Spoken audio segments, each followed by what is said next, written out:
I've been isolated from social life for 4 years now. I've found solace in studying, gaining knowledge through school.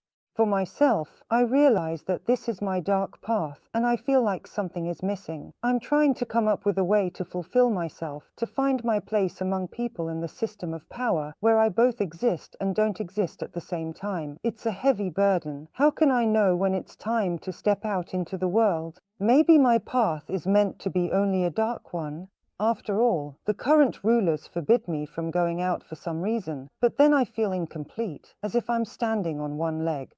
A few months ago, an ancient amulet of Apollo and Phoebus came into my hands, bearing sun, bow, arrows, harp.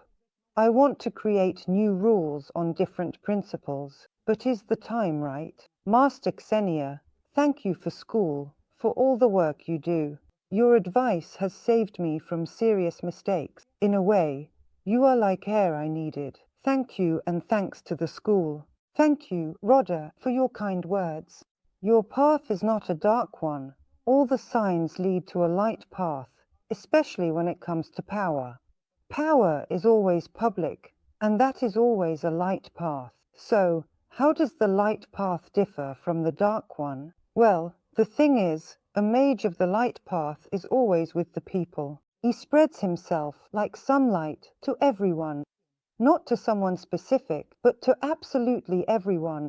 A person is free either to hide in the shade or to bask in the sun, and power is the same. It extends to all. Those who seek the shade will retreat, and those who choose the light will remain.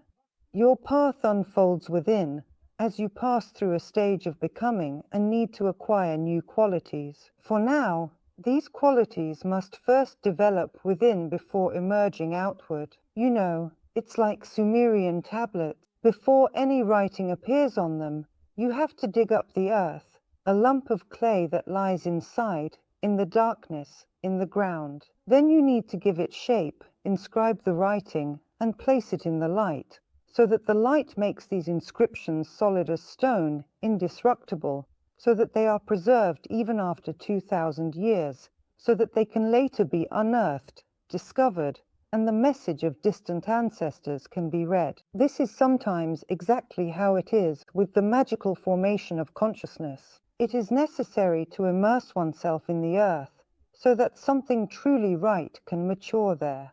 Then inscriptions are made, brought to the light, and become indestructible. Perhaps you are now undergoing this inner maturation, and will eventually emerge into the open. As for action, the new politics is less the work of humans and more the work of the gods. The gods act through people. If you want to reach the level of manifestation, of realizing yourself, you must enlist the support of God. In this case, you have received a sign from Phoebus Apollo. Perhaps it is through him. Connect your request with him. You will receive information in response to this request. But remember, you are not a collector, you are a transmitter.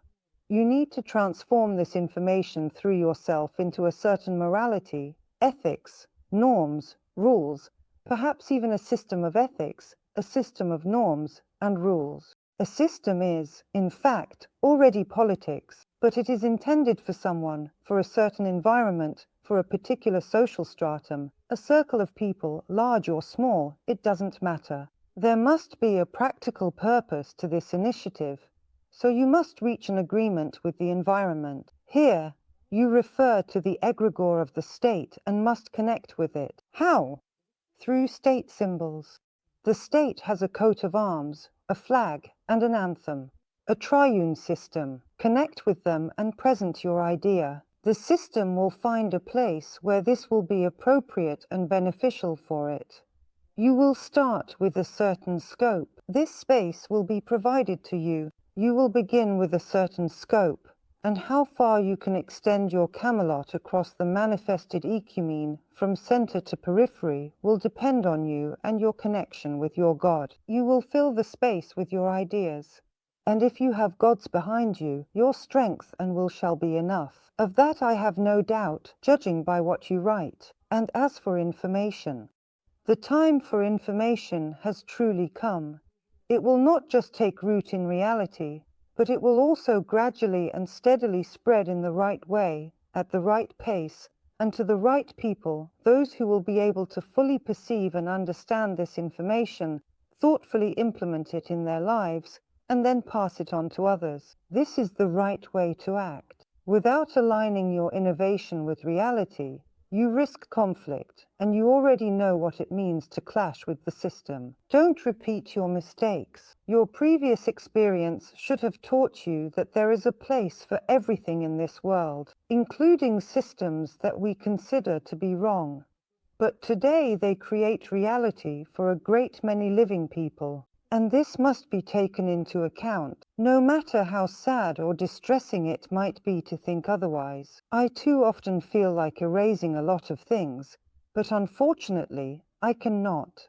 Many are playing on this field. Again, it must be considered. If you learn to do that, to understand, to see, to calculate, your social status and your existential strength will grow exponentially, because in terms of existence, it's not only about what you express, but also about how it takes root. That will be my answer to you, colleague.